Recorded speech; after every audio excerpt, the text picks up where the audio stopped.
Hi everyone, I welcome you all in Vedantu Commerce channel and I am Dimple Tiwari, your economics master teacher. Kinds of GST, Goods and Services Tax. सबने सुना हुआ है इसके बारे में कि goods और सर्विसेज टैक्स क्या होते हैं, सबको मालूम है। लेकिन ये कितने टाइप के होते हैं और इन जो चार टाइप है उनमें क्या क्या डिफरेंस है वो आज हम इस वीडियो में देखने वाले हैं। और साथ ही साथ में हम जीएसटी के कुछ कॉन्सेप्ट्स को भी पढ़ेंगे और यहाँ पर जीएसटी के बारे में थोड़ा सा इन डेप्थ स्टडी करने वाले हैं, तो आप बने रहिए वेदांतु के साथ में। But before starting the video, I would request to everyone do subscribe the channel, like the video and share with your friends. And if you have any query, if you want any video, so you just write in the comment section. I will definitely make the video on that topic. All right. So what are the components of GST? Before that हमको ये पता होना चाहिए कि जो GST है इसके बारे में कि जो जीएसटी आपका पास हुआ था इंडियन इकोनॉमिक पार्लियामेंट में। Give me 1 minute. Okay, I am just choosing the pen. Green colour अच्छा है ना, ग्रीन कलर चूज करते हैं। ओके, तो गुड्स और सर्विसेज टैक्स जो है एक्ट, ये पास किया गया था इंडियन पार्लियामेंट में 29 मार्च 2017 को, which subsequently came into effect, जिसको इफेक्ट में लेकर आए 1 जुलाई 2017 को। It was held as a significant tax reform for the country, यानी ये कंट्री का एक सिग्निफिकेंट टैक्स रिफॉर्म था जिसने रिप्लेस किया जितने भी प्री एग्जिस्टिंग इनडायरेक्ट टैक्सेस हुआ करते थे, जैसे excise duty, VAT, service tax etcetera. इसको रिप्लेस करके आपका जीएसटी यानी गुड्स और सर्विसेज आया है। तो आपका एक क्वेश्चन यहाँ क्या क्लियर होता है कि ये कैसा है, ये एक इनडायरेक्ट टैक्स है। किस टाइप का टैक्स है? Indirect tax. अब हम जीएसटी के ऑब्जेक्टिव की अगर बात करें तो इसी ने क्या किया, इसका ऑब्जेक्टिव, इसका उद्देश्य था कि जो दुनिया भर के इतने सारे टैक्सेस लगाए गए हैं कि लोग कंफ्यूज हो जाते हैं कि एक्साइज ड्यूटी का क्या मतलब है, ठीक है, और आपका जो भी इनडायरेक्ट टैक्सेस जितने भी लगते हैं सब वैट में क्या क्या चीजें होती हैं, तो it will create a major problem. तो इसलिए इसको एलिमिनेट करके वन नेशन वन टैक्स लेकर आए जिसको जीएसटी बोला जाता था, गुड्स एंड सर्विसेज टैक्स। इसमें इसकी increase in compliance with business, business in चीज़ों से बढ़ेगा जिसमें रिड्यूस प्राइस रिड्यूस हो जाएंगे और जो कंट्री का रेवेन्यू है वो ज़्यादा आएगा। अब भाई गवर्नमेंट के जो सोर्स हैं टैक्सेस के, जो सोर्स ऑफ रेवेन्यू है वो क्या है? टैक्सेस, जिसमें डायरेक्ट टैक्स और इनडायरेक्ट टैक्स और भी बहुत सारी हैं, लेकिन मेजॉरिटी जो आपका रेवेन्यू जनरेट होता है कंट्री का वो बाय द जीएसटी होता है, इनडायरेक्ट टैक्स और डायरेक्ट टैक्स के थ्रू भी। जीएसटी आपका कैसा है? एक इनडायरेक्ट टैक्स है। तो इससे हायर एफिशिएंसी और प्रोडक्टिविटी मेंटेन होगी, ऐसा ऑब्जेक्टिव था जीएसटी को लाने से पहले। अब कौन कौन से टैक्सेस जीएसटी को हटा, मतलब कौन कौन से टैक्सेस हटा दिए गए हैं और उसकी जगह पर जीएसटी लेकर आए। कौन सा हटाया गया? वैट यानी वैल्यू एडेड टैक्स, ऑक्ट्रॉय जिसे हम चुंगी कर बोलते हैं, entertainment tax, tax on lottery, luxury tax, purchase tax, services tax, additional excise duty, central excise duty and many more. ये सारे टैक्सेस हटकर एक टैक्स लेकर आए जिसका नाम था जीएसटी, और इसी को नाम दिया गया वन नेशन वन टैक्स। ठीक है, अब यहाँ पर जो हमारे टैक्सेस होते हैं वो चार प्रकार के होते हैं। कौन कौन से? हम पहले देखेंगे सेंट्रल गुड्स एंड सर्विसेज यानी सीजीएसटी, फिर हम देखेंगे state goods and services tax SGST, then integrated goods and services tax IGST और union territory goods and services tax UTGST. अब यहाँ पर कई बार बच्चे ये कंफ्यूज करते हैं। बच्चे क्या, इनफैक्ट जब जीएसटी आया था उस टाइम इतना कंफ्यूजन क्रिएट हुआ था कि उनको लगा कि हमको जो टैक्सेस देने पड़ेंगे ये सारे टैक्सेस देने पड़ेंगे, मतलब गवर्नमेंट ने अगर किसी प्रोडक्ट पर 18% की जीएसटी लगाई है तो उसको आईजीएसटी भी देना पड़ेगा, एसजीएसटी भी देने पड़ेगा, CGST भी देना पड़ेगा और UTGST भी देना पड़ेगा। बट ऐसा नहीं होता है। देखिए, अगर गवर्नमेंट किसी भी प्रोडक्ट पर GST लगाती है तो उस पर उसको CGST प्लस SGST ये देना पड़ेगा। अब जैसे टोटल 18% किसी चीज पर टैक्स लगाया गया है, तो 18% में 9% आपका CGST सेंट्रल गवर्नमेंट अपने पास में टैक्स रखेगी और 9% स्टेट गवर्नमेंट अपने पास में रखेगी, लेकिन लगेगा टोटल 18%। ठीक है। अब यहाँ पर जो अब यहाँ कंट्री में सारी स्टेट्स तो नहीं है, यूनियन टेरिटरीज भी हैं, जैसे कि चंडीगढ़, जैसे आपका दिल्ली, ये यूनियन टेरिटरीज है। तो बस आपको क्या करना है कि स्टेट की जगह यहाँ यूटी डाल देना है, यूनियन टेरिटरी। अब वही सेम चीज जो अप्लाई स्टेट पर हो रही थी, वही सेम चीज अप्लाई किस पर होने लगेगी, अब वही अप्लाई अब आपकी यूनियन टेरिटरी पर होने लगेगी। कैसे? अब जैसे फिर से मैं बताऊं, 18% किसी प्रोडक्ट पर आपका टैक्स लगा, तो सेंट्रल गवर्नमेंट अपने पास में 9 रख लेगी और 9% बोलेगी यूनियन टेरिटरी आप अपने पास में रख लो। तो भाई क्यों, भाई स्टेट का भी तो अपना प्रोडक्शन होता है, स्टेट का भी अपना बजट आता है। तो अगर ऐसा हो कि स्टेट को कुछ मिले ही ना, तो फिर प्रॉब्लम हो जाएगी। तो सेंट्रल गवर्नमेंट को तो पूरा का पूरा देखना होता है, तो उसका रखना भी भाई सेंट्रल गवर्नमेंट है तो ओनरशिप उसी की रहनी चाहिए। अब जो यूनियन टेरिटरी या स्टेट गवर्नमेंट है वो भी अपने पास में रखती है। ठीक है। अब बात आती है इंटीग्रेटेड जीएसटी की। इंटीग्रेटेड जीएसटी क्या होता है, इस पर बात कर लेते हैं। देखिए, इंटीग्रेटेड जीएसटी क्या है कि जैसे आपका राजस्थान में, जैसे मान लीजिए किसी चीज का प्रोडक्शन आपका गुजरात में हो रहा है, ठीक।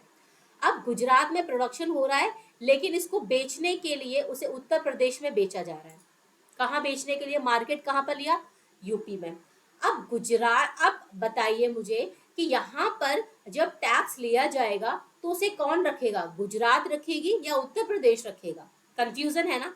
अब यहाँ देखो, जहाँ प्रोडक्शन कहाँ हुआ, गुजरात में हुआ। अब जब गुजरात प्रोडक्शन कर रही है तो वो तो ऑब्वियस है कि लोगों को एम्प्लॉयमेंट जनरेट कर ही रही है उसके लिए, और अपना सामान बेच रही है वो यूपी में, तो बेचने के टाइम भी उसका बेनिफिट हो रहा है। तो यहाँ पर नुकसान किसको हो रहा है, पैसा किसका आउटफ्लो हो रहा है, उत्तर प्रदेश का। तो यहाँ पर भी सेंट्रल गवर्नमेंट आएगी और सेंट्रल गवर्नमेंट आकर 9 18% का ही जीएसटी लगाएगी किसी प्रोडक्ट पर। वैसे तो आपका 5 लगता है, 12 18 और 27 में मैं लेकर चल रही हूँ कैसे, 18% का अगर जीएसटी लगाया गया तो यहाँ पर जो यूपी होगी उसको दिया जाएगा 9% और 9% रखेगी सेंट्रल गवर्नमेंट अपने हाथ में। अब आप कहोगे तो फिर गुजरात को तो कुछ ही नहीं मिला, उसने तो प्रोडक्शन किया था।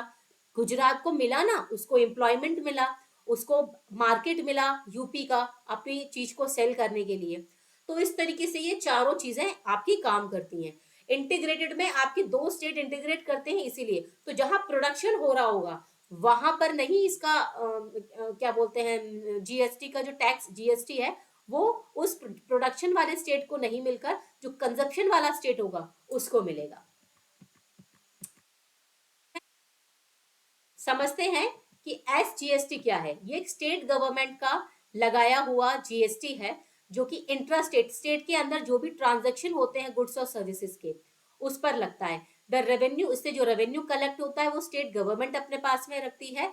और जो भी इसके एसजीएसटी सब्स्यूम्स अर्लियर, इसने किस किस को सब्स्यूम किया है, आपके टैक्सेस को, ठीक है, लग्जरी टैक्स को, वैट को, ऑक्ट्रॉय को, इन सबको रिप्लेस करके आपका एसजीएसटी आया है।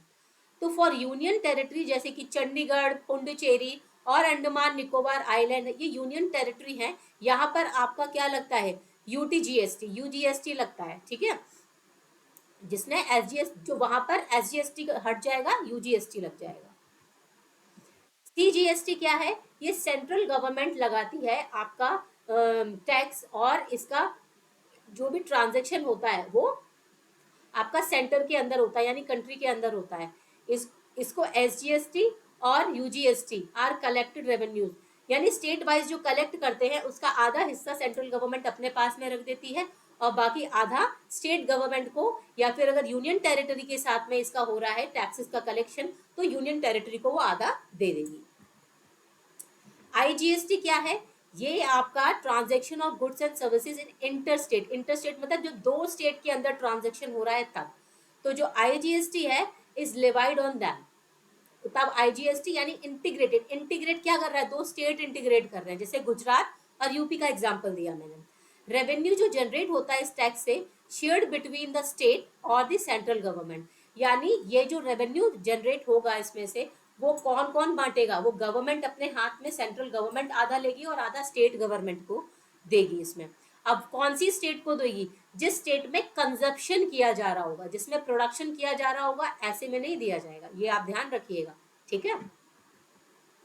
So that was all about GST. Hopefully you are just liking the video, and it's a one important announcement for you, a very big surprise that we are revealing on the 14th of August, and it is still going on. आपको unbelievable offer दे रहा है वेदांतु, जिसे आप join करके benefit ले सकते हैं, अपनी स्टडी को बहुत अच्छा बना सकते हैं और अपनी पोजीशन लेकर आ सकते हैं, अपने ड्रीम कॉलेज में एडमिशन ले सकते हैं। तो जिसका प्राइस 42,000 हुआ करता था जिस कोर्स का, वो सिर्फ आपको अब 21,000 में ही मिल रहा है, मतलब 50% ऑफ आपको कंप्लीटली यहाँ पर दिया जा रहा है। सो यहाँ पर जो आपको राइट होंगे, जो आपको कॉमर्स जो क्लासेस होंगी वो काफ़ी इफेक्टिव होंगी, जिसमें आपको इमरजेंसी यानी आप रिप्लेस देख सकते हो। पहले तो आपको क्या एफिशिएंट लर्निंग मिलेगी, आपको किसी भी टाइम आप अपना डाउट सॉल्व कर सकते हो, इमरजेंसी सेशंस मिलेंगे, और ट्रैवल करते समय भी आप आराम से अपनी क्लासेस को ले सकते हो, देयर इज नो प्रॉब्लम। अब क्योंकि आप ट्रैवल में कोचिंग जाइए साइकिल से, आधे घंटे पहले निकलिए, आधे घंटे बाद में आइए, आपका 1 घंटा तो ऐसे ही वेस्ट हो जाता है, तो टाइम सेफर है ये। सेफ्टी मतलब घर में बैठ के आराम से without any problem you can take the classes, और आपको जो मास्टर टीचर्स होंगे आपको हेल्प प्रोवाइड करेंगे जब भी आपको प्रॉब्लम होगी, any topic in any topic. और अगर कोई टॉपिक से यानी एकेड से रिलेट नहीं कर रहा है, दूसरा टॉपिक है, तो उस पर भी आपको डेफिनेटली हेल्प की जाएगी। तो इसमें 360 डिग्री लर्निंग एक्सपीरियंस मिलता है, जिसमें supervised learning, unlimited doubt solving sessions, latest pattern test, focused revision, personal feedback, ठीक है। 360 डिग्री लर्निंग एक्सपीरियंस जिसमें सुपरवाइज करता है, मतलब इंडिया के टॉप टीचर्स आपको पढ़ाते हैं, और इंटरेक्टिव लाइव सेशन होता है, और ऑफलाइन सुपरविजन भी होता है इसमें। अनलिमिटेड डाउट सॉल्विंग यानी आपके कितने भी डाउट हो लाइव सेशन में उन्हें क्लियर किया जाएगा। लाइव सेशन के बाद भी आप टीचर को अप्रोच कर सकते हैं while you are studying, if you are stucking somewhere you can directly ask your teacher and resolve your problem. और यहाँ पर लेटेस्ट पैटर्न टेस्ट का प्रोवाइड होता है, सब्जेक्टिव टेस्ट आपको हर ऑल्टरनेट वीक में आपको मिलते हैं। फोकस्ड रिवीजन होता है, अगर आप रिप्ले देखना चाहते हैं ऑफ कोर्स देखिए, क्लास नोट्स मिलते हैं, वीडियोस मिलते हैं, समरी नोट्स। पर्सनल फीडबैक के लिए आपकी जो रिपोर्ट्स हैं यानी आपसे फीडबैक लिया जाता है, पीटीएम होती है, मेंटोरशिप होती है, और डेडिकेटेड पेरेंट ऐप यहाँ पर प्रोवाइड किया जाता है, जिससे पेरेंट भी अपनी प्रॉब्लम्स को टीचर के साथ शेयर कर पाए, अगर कुछ सजेशन है तो वो दे पाए, जिसको हम डेफिनेटली इम्प्लीमेंट करने की कोशिश करेंगे। So all India mock test यहाँ पर यानी जो टेस्ट सीरीज है, ओवरऑल 23 टेस्ट होते हैं, जिनमें 9 मॉक टेस्ट और 9 फुल टेस्ट होते हैं। रेगुलर टेस्ट में इकोनॉमिक्स के 7, इकोनॉमिक्स, अकाउंटेंसी और बिजनेस स्टडीज तीनों में 7 ऑब्जेक्टिव और 10 सब्जेक्टिव टेस्ट आपको मिलेंगे इन ईच सब्जेक्ट, और ये रेगुलर होते हैं। अब आप खुद सोचिए, इतनी सारी चीजें मिलने के बाद में आपकी परफॉर्मेंस कैसे अच्छी नहीं होगी। So that will be my suggestion. Try to join. I think you should join this course as soon as possible, because if you want to just drastic performance, आप अपना ड्रास्टिक परफॉर्म करना चाहते हो आप एग्जाम में, और आप चाहते हो कि आपकी परफॉर्मेंस से आप एक नाम बनाए अच्छे कॉलेज में जाकर, ठीक है, अच्छे कॉलेज में आपको एडमिशन मिले, तो आपको वेदांतु में एडमिशन लेना चाहिए। All right, so we will meet in the next video. That's all for today's. And till then, keep learning and keep practicing.